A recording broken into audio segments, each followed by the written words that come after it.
Assalamualaikum warahmatullahi wabarakatuh. Jumpa kembali di channel Ngulik Horor. Channel ini menceritakan tentang kisah-kisah misteri.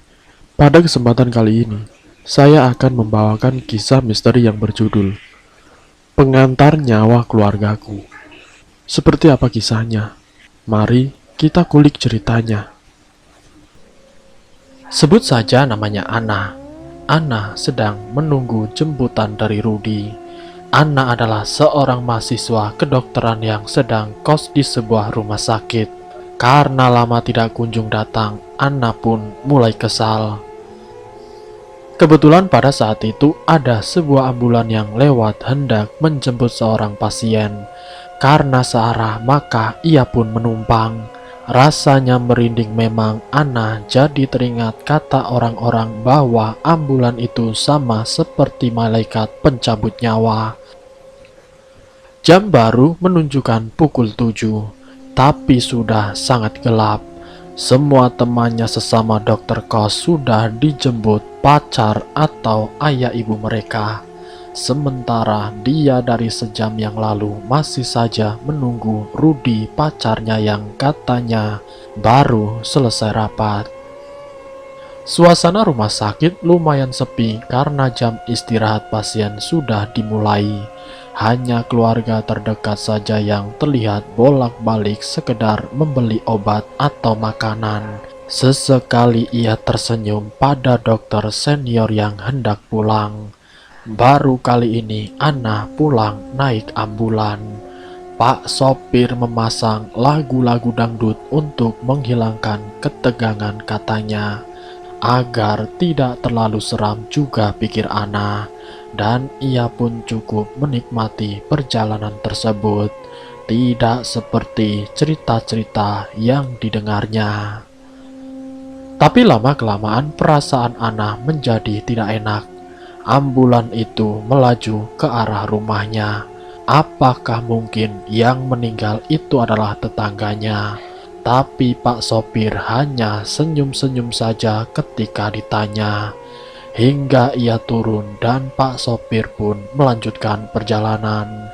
Suasana rumah sedikit sepi ketika Ana sampai di rumah. Tidak ada yang menyambutnya. Mungkin keluarganya sedang pergi. Lalu kemudian ia berjalan melewati deretan bunga anggrek yang tengah mekar. Tidak sabar ingin merayakan pesta malam ini. Begitu memasuki pintu rumah, ia melihat ruangan sepi. Tidak ada tanda-tanda bahwa akan ada pesta malam ini. Tidak ada hiasan juga kue-kue.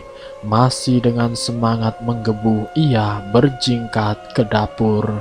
Berharap mama sedang sibuk menyiapkan malam, mengingatkan bibi agar mengecilkan api kompor atau mengurangi garam dalam masakan. Namun ternyata di belakang tidak ada siapapun di sana. Ia berlari ke kolam belakang berharap ada bau sapi panggang atau ikan bakar, atau paling tidak sosis bakar telah memenuhi piring. Namun sesampainya di kolam belakang, ternyata kolam juga tidak ada siapa-siapa. Tidak ada asap ataupun peralatan memanggang. Begitupun ketika berlari ke lantai 2, memeriksa kamar demi kamar. Tapi tidak ada satupun orang. Apa mungkin mereka makan malam di luar dan tidak memberitahu Ana sebelumnya? Rasanya tidak mungkin ia periksa HP dalam tasnya. Tidak juga ada panggilan masuk di dalam HP-nya. Kini pikiran Ana mulai dipenuhi hal-hal buruk. Apa kira-kira yang telah terjadi? Saat tengah dia memikirkan, ia mendengar sirine suara ambulan dari halaman depan. Ambulan selalu membawa perasaan tidak enak pada siapa saja termasuk dirinya. Terlebih ketika ia merasa bahwa ambulan itu memasuki halaman mereka. Ia segera menuruni tangga dan berjalan keluar. Ia mendengar suara mama papa dan kedua adik kembarnya. Mungkin mereka baru keluar membeli kue. Terdengar suara pintu dibuka. Anna sudah bersiap-siap mengagetkan. Tapi begitu orang-orang yang disayanginya itu masuk ke dalam rumah, Anna sudah mencium bau yang tidak enak. Padahal ia sangat mendambakan ada aroma kue panggang atau pizza. Namun tidak malam itu, aroma busuk semakin terasa ketika ia memasuki ruang tamu dan melihat siapa yang baru saja memasuki ruangan. Anna bukan hanya terkejut, tapi nyaris mati berdiri melihat orang-orang itu duduk dengan santai di meja ruang tamu. Mama, Papa, Kiki, dan kakak, mereka duduk santai seolah akan memulai sebuah pesta. Terlihat Papa menelpon sebuah nomor. Nomornya berbunyi. Sekejap Papa melihat ke arahnya. Pandangan mata mereka bertemu. Tubuh Anna sudah basah oleh keringat. Ia memang melihat seluruh keluarganya, tapi bukan dalam keadaan yang wajar. Seluruh tubuh mereka sudah hancur. Mata Papa terus-terusan mengeluarkan darah seperti tertusuk sesuatu. Mama pun berdiri dengan dua kakinya yang sobek. Kulit itu terkelupas begitu saja, menggelambir hingga meninggalkan tulang yang putih. Leher Kiki hampir putus, sedangkan kakak badannya penyet seperti tertindih. Dan mereka semua menyapa Anna sama seperti tidak terjadi apapun. Papa memeluknya dengan erat. Mama sibuk menyiapkan kue. Kakak dan Kiki terus saja meledeknya karena ia tidak pernah bergaul dan kacamatanya mirip Betty LaVea. Semua orang di rumah itu tertawa riang seperti biasa. Air mata terus mengalir di pipi Anna. Susah sekali mengatur nafas untuk bisa tenang sejenak. Berusaha tersenyum pada orang-orang rumahnya yang mulai keheranan. Apa yang terjadi? Kenapa dari tadi ia tidak melihat Ina? Keadaan tampak lebih mengerikan bagi Anna ketika acara makan malam dimulai. Berbagai jenis makanan telah dikeluarkan. Rendang, sop buntut, berbagai jenis tumisan, berbagai jenis seafood. Mama mematikan lampu karena berharap ini jadi makan malam yang romantis. Lilin dinyalakan, suasana rumah menjadi remang-remang, hingga makhluk-makhluk itu tampak lebih mengerikan. Senyum sayang mereka membuat Anna ingin muntah. Ingin rasanya ia berlari, tapi ia juga tidak punya alasan untuk berlari. Sebab semua makhluk ini adalah orang yang sangat disayangi dan menyayanginya. Mereka tentu tidak akan menyakitinya, jadi tidak ada alasan untuk pergi, kecuali karena melihat tubuh mereka yang remuk. Ini seperti mimpi buruk, tapi ketika ia mencubit kakinya, terasa sakit. Tapi ia ingin benar-benar mencari tahu keluar rumah apa yang tengah terjadi pada keluarganya. "Kamu kenapa sayang? Tumben gak lahap?" Suara mama membuatnya ingin kencing. Betapa mengerikan hidup bersama orang yang kita sayangi jika dalam keadaan seperti ini. Padahal ia tidak melihat perubahan kasih sayang mama dan papa, juga kelucuan Kiki dan kakak.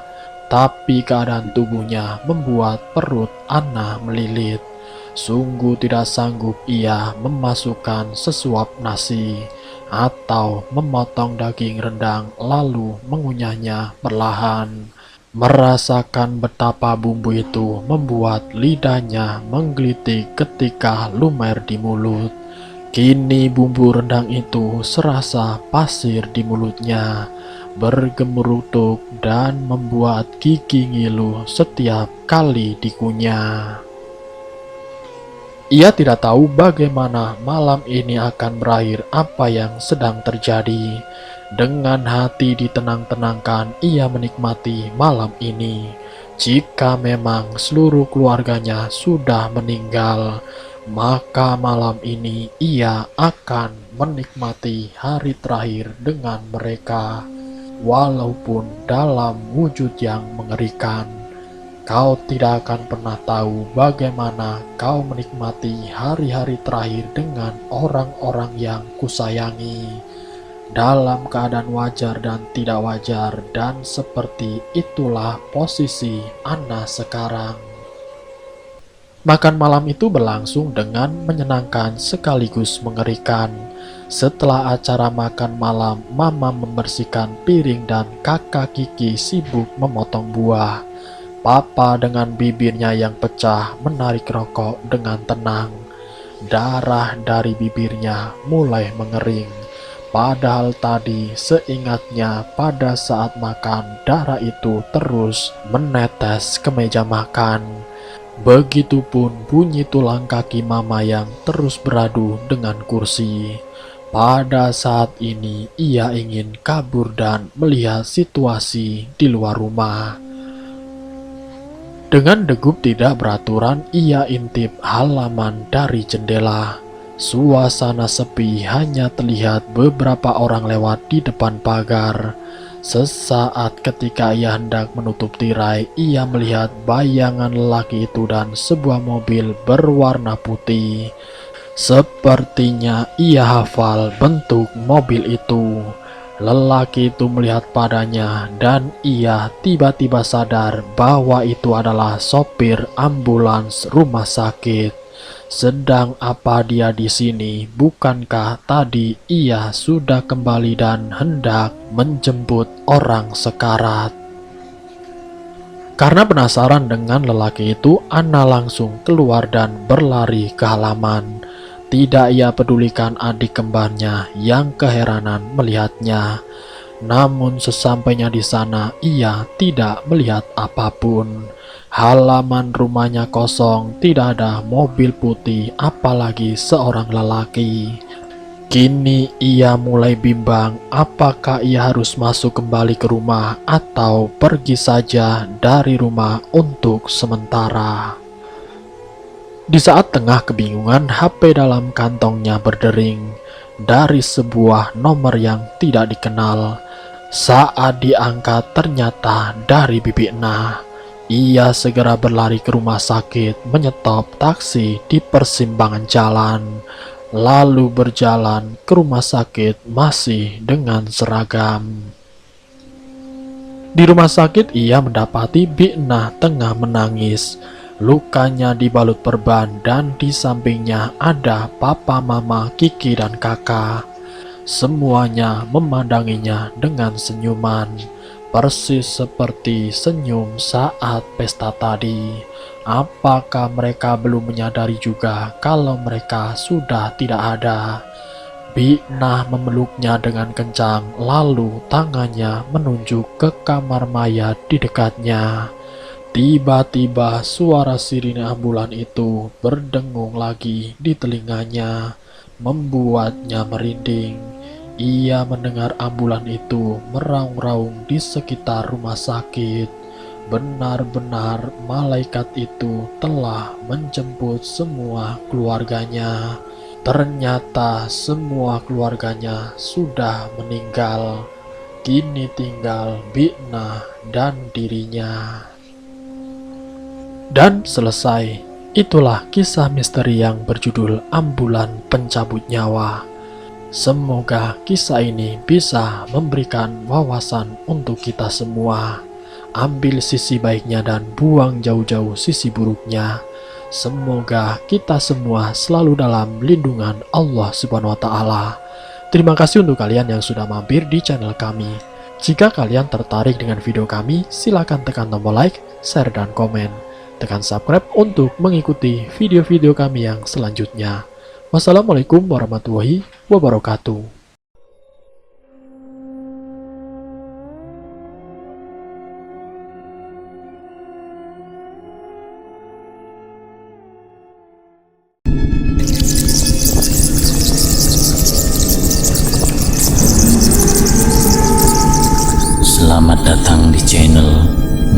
Soro.